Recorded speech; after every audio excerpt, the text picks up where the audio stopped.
is certainly historic, and it's one of the most challenging seasons that the people that live here have ever gone through. Yes, sir. And it's something that we at the state certainly, I'm not sure TDOT has seen this kind of devastation in that short a period of time. But I'm incredibly grateful. I met with a group of folks from the community when we first got here just 30 minutes ago, and it was, a pastor and the sheriff and some folks that worked in the courthouse and some people in the private sector, and it was really a representation of the community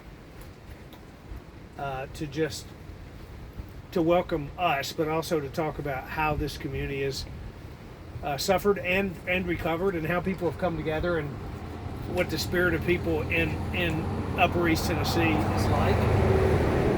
And it's amazing, frankly, what's happened here.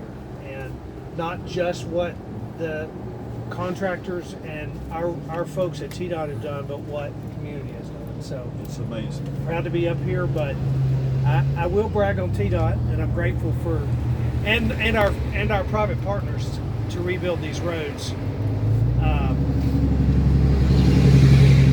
I think 2 days after the flood, TDOT was on the ground beginning their work. 3 days after the flood, we were in contract.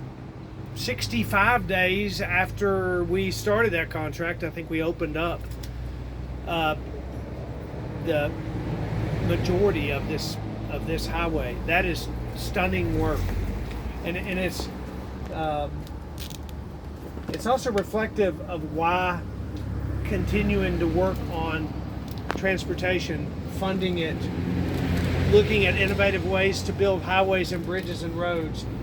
The Transportation Modernization Act, which Representative Hill is here, that represents his district, but he also worked in the General Assembly to help us get Transportation Modernization Act passed, which allowed us to change the way that we go to contract and be more efficient and more effective. And one of those contracts is exactly what we did here to rebuild quickly. So, it takes a concerted effort by everyone to see the results. And when you look at some of these photographs of what was and what is in a relatively short period of time, the people here, and that includes our teams, private sector, local officials, the people here have come together on behalf of their own people, and I'm really proud of